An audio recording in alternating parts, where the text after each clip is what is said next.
பிதற்காடு அரசு மேல்நிலைப் பள்ளியில் நன்கொடை வழங்க முடியாததால் இடமில்லை என கூறப்பட்ட பழங்குடியின மாணவியை பள்ளியில் சேர்த்துக் கொள்ள தலைமை ஆசிரியர் உறுதியளித்துள்ளார். இதுகுறித்த கூடுதல் தகவல்களை செய்தியாளர் மகேஸ்வரனிடம் கேட்கலாம். மகேஸ்வரன், பாதிக்கப்பட்ட மாணவியை எப்போது பள்ளியில் சேர்த்துப்பதாக அந்த பள்ளியின் தலைமை ஆசிரியர் உறுதியளித்திருக்காங்க? காயத்ரி, நீலகிரி மாவட்டம் கூடலூர் அருகே இருக்கக்கூடிய பாலப்பள்ளி காட்டுநாயக்கர் ஆதிவாசி கிராமத்தைச் சேர்ந்த அந்த சுனிதா என்ற மாணவிக்கு தான் நன்கொடை கேட்டு 11ஆம் வகுப்பு சேர்க்கை என்பது மறுக்கப்பட்டிருக்கிறது. நேற்று நாம் செய்தி தொகுப்பை எடுத்ததற்கு பிறகு மாவட்ட முதன்மை கல்வி அலுவலர் கணேசமூர்த்தியை தொடர்பு கொண்டு இது குறித்து நாம் கேட்டிருந்தோம். அப்போது நம்மிடம் பேசிய அவர், அரசு பள்ளியை பொறுத்த வரைக்கும் மாணவர்களிடம் நன்கொடை என்பது பெறுவது கட்டாயம் கிடையாது. குறிப்பாக ஆதிவாசி பெண் குழந்தைகளுக்கு கட்டணம் என்பது வசூல் செய்வது கிடையாது. அவ்வாறு கட்டணம் ஏதேனும் கேட்கப்பட்டு சேர்க்கை மறுக்கப்பட்டிருந்தால் அவர்கள் மீது உரிய நடவடிக்கை எடுக்கப்படும் என உறுதியளித்திருந்தார்கள். இது குறித்து நாம் பெற்றோர் ஆசிரியர் கழக தலைவர்களிடமும் நாம் கேட்டிருந்தோம். நேற்று நம்மை தொடர்பு கொண்ட அவர்கள் அந்த மாணவிக்கு நாளை பள்ளிக்கு அழைத்து வந்து அவருக்கு பள்ளி சேர்க்கை வழங்குவதாக உறுதியளித்திருக்கிறார்கள். காயத்ரி, மகேஸ்வரன், பொதுவாக அரசு பள்ளியில நன்கொடை வசூலிப்பதற்கு என்ன காரணம்? காயத்ரி, கூடலூரை பொறுத்த வரைக்கும் இது ஒரு மலை மாவட்டம். இங்க உள்ள அரசு பள்ளிகளில் பெரும்பாலான பள்ளிகளில் ஆசிரியர் பணியிடம் என்பது காலி பணியிடம் அதிகமாக இருக்கிறது. அந்த காலி பணியிடங்களை பூர்த்தி செய்வதற்காக பெற்றோர் ஆசிரியர் கழகம் மூலமாக இங்கு, அதாவது இந்த சுற்றுவட்டார பகுதிகளில டிகிரி முடித்திருக்கக்கூடிய அந்த மாணவர்களை வைத்துதான் பாடம் நடத்தப்பட்டு வருகிறது. அவர்களுக்கு ஊதியம் வழங்கும் பொருட்டாகத்தான் இந்த PTA மூலமாக இந்த தொகையானது வசூலிக்கப்படுகிறது. ஆனால் கூடலூரை பொறுத்த வரைக்கும் ஒவ்வொரு பள்ளிகளில் அதிகபட்சமாக அந்த தொகை வசூலிக்கப்படுவதாக தற்போது புகார் எழுந்திருக்கிறது. குறிப்பாக ஒரு சில பள்ளிகளில் மாணவர்களிடம் இருந்து 6000 ரூபாய் வரைக்கும் PTA மூலமாக வசூலிக்கப்படுவதாக ஒரு அதிர்ச்சி தகவல் வெளியாகி இருக்குது. காயத்ரி, மகேஸ்வரன், மலைப்பகுதியில் உள்ள அரசு பள்ளிகளுக்கு தேவையான நிதி ஒதுக்கீடு அப்படிங்கிறது எந்த அளவுக்கு இருக்கு தற்போதைய சூழலில்? காயத்ரி, நிதி ஒதுக்கீடு என்பது ஒரு மிகப்பெரிய கேள்விக்குறியாகத்தான் இருக்கிறது. காரணம், நாம் இந்த பள்ளியினுடைய பெற்றோர் ஆசிரியர் கழகத்தினுடைய தலைவர் மற்றும் துணைத் தலைவரை தொடர்பு கொண்டு கேட்டபோது, பள்ளியில் நிலவக்கூடிய அடிப்படை தேவைகள், அதாவது இந்த மாணவர்களுடைய இந்த தளவாடங்கள், அதே போல சுற்றுச்சுவர், பள்ளியுடைய பராமரிப்பு, இது போன்ற அந்த செலவினங்களையே நாங்கள் இந்த பெற்றோர் ஆசிரியர் கழகம் மூலமாக திட்டப்படும் நிதி மூலம் தான் செய்து வருகிறோம். ஆனால் அரசு தரப்பிலிருந்து இந்த அரசு பள்ளிகளுக்கு போதுமான அளவுக்கு நிதி ஒதுக்கீடு தரப்படுவதில்லை என்ற குற்றச்சாட்டும் கூறப்படுகிறது. காயத்ரி, இப்போ இந்த மாதிரி அடிப்படை வசதிகளை மேம்படுத்துவதற்கு சம்பந்தப்பட்ட பள்ளியோ இல்ல அந்த மலைப்பகுதியில் இருக்கக்கூடிய அரசு பள்ளிகள்ல இருந்து என்ன மாதிரியான அழுத்தம் கொடுக்க வேண்டும்?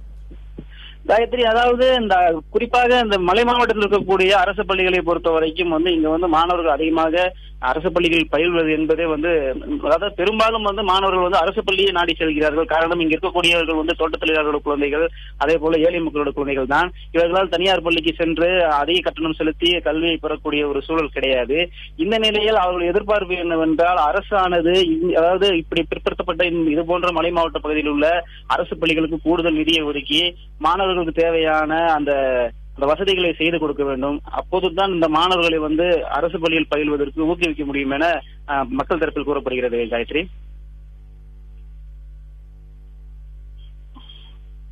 மகேஸ்வரன், இப்போ இந்த மாணவியை பள்ளியில சேர்ப்பதாக உங்களுடைய பெற்றோர்களுக்கு தகவல் தெரிவிக்கப்பட்டிருக்கா? இப்ப இந்த விஷயம் தொடர்பாக அவங்க என்ன நினைக்கிறாங்க? ஏன்னா இந்த விவகாரம் வெளியில வந்ததுக்கு அப்புறம் அந்த மாணவியை தற்போது பள்ளியில சேர்க்கிறதா சொல்லியிருக்காங்க இல்லையா?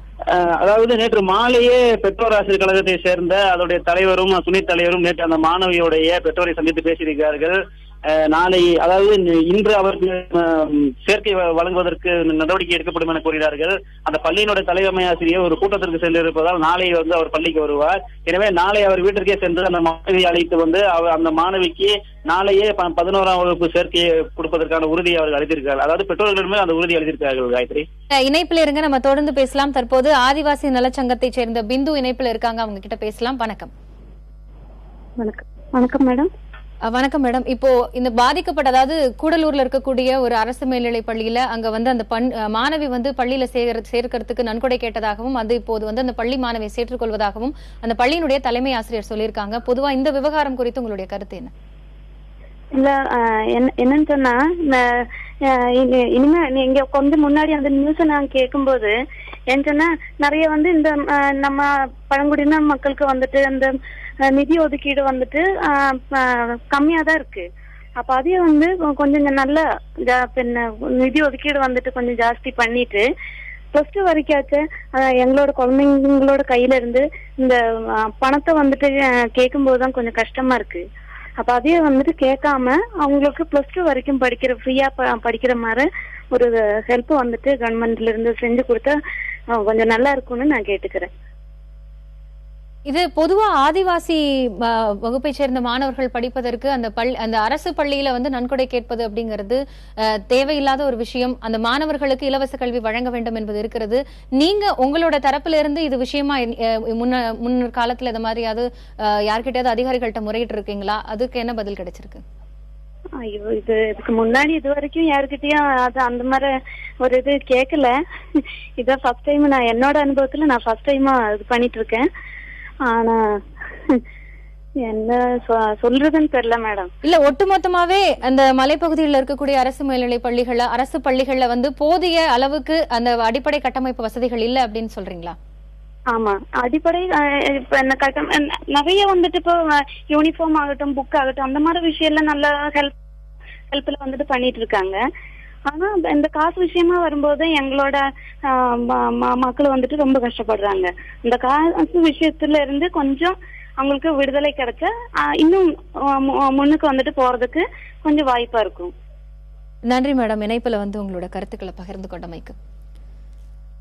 தொடர்ந்து செய்தியாளர் மகேஸ்வரனிடம் பேசலாம். மகேஸ்வரன், இப்போ இந்த பிந்து பேசினதை நீங்க கேட்டிருந்திருப்பீங்க. இந்த மாதிரி பழங்குடியின வகுப்பை சேர்ந்த மாணவர்களுக்கு 12ஆம் வகுப்பு வரையிலாவது உங்களுக்கு இலவச கல்வி கொடுக்கணும் அப்படின்னு சொல்லியிருக்காங்க. அந்த பள்ளிக்கூடங்கள்ல அடிப்படை கட்டமைப்பு வசதிகளை இன்னும் மேம்படுத்தி தரணும் அப்படின்னு சொல்லியிருக்காங்க. ஒட்டுமொத்தமாக அந்த பகுதியில் இருக்கக்கூடிய மக்களோட நிரந்தரமான கோரிக்கையா என்ன இருக்கிறது? காயத்ரி, கூடலூரை பொறுத்த வரைக்கும் இந்த ஆண்டு எப்போதும் இல்லாத அளவுக்கு 10ஆம் வகுப்பு பொதுத் தேர்வில் ஆதிவாசி மாணவர்கள் வந்து அதிகப்படியான தேர்ச்சியை பெற்றிருக்கிறார்கள். குறிப்பிடத்தக்க விஷயம் இது.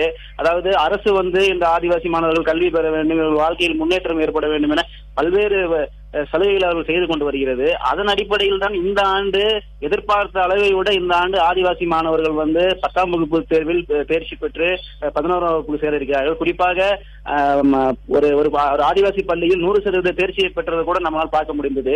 இந்த சூழலில் இது போன்ற தேர்ச்சியை பெறக்கூடிய இந்த மாணவர்களுக்கு எதிர்கால உயர்கல்வி என்பது ஒரு கேள்விக்குறியாக இருக்கிறது. காரணம் இந்த கட்டணம் என்பதுதான். அதாவது நாம் பார்த்தோம், அரசு பள்ளியிலே வந்து அந்த மாணவியிடம் இருந்து 1500 ரூபாய் நன்கொடை கேட்கும் போது சாதாரண கூலி வேலைக்கு செல்லக்கூடிய அவருடைய தாய் வந்து கணவனை இழந்த நிலையில் அந்த பிள்ளையை படிக்க வைத்து வருகிறார். அதனால் அவர்களுக்கு இது போன்ற வந்து அந்த கட்டணத்தை வந்து செலுத்த முடியாத சூழல் இருக்கிறது. அதாவது நாம் பார்த்தது இந்த சுனிதா என்ற இந்த ஒரு மாணவியை தான். ஆனால் இதே போல தங்களுடைய பிரச்சனையை வெளியே சொல்ல முடியாமல் எத்தனையோ ஆதிவாசி மாணவர்கள் மாணவிகள் வந்து தங்களுடைய கல்வி படிப்பை தொடர முடியாமல் பாதியிலே நிறுத்தி இருக்கக்கூடிய சூழலில் பார்க்க முடியுது. எனவே இங்க இருக்கக்கூடிய பகுதி மக்களுடைய கோரிக்கை என்னவென்றால், அதாவது இந்த மாதிரி தேர்வில் வெற்றி பெற்றக்கூடிய ஆதிவாசி மாணவர்களை கண்டறிந்து அவர்களுக்கு உயர்கல்விக்கான வாய்ப்பை எந்தவித கட்டணமும் பெறாமல் வழங்க வேண்டும் என்பதுதான் இந்த பகுதி மக்களுடைய கோரிக்கையாக இருக்கிறது. காயத்ரி, நிச்சயமாக மகேஸ்வரன், அது போன்ற பிரச்சனைகளுக்கு இந்த விவகாரம் ஒரு முற்றுப்புள்ளியாக அமையும் என்று எதிர்பார்க்கலாம். உங்களுடைய தற்போதைய தகவல்களுக்கு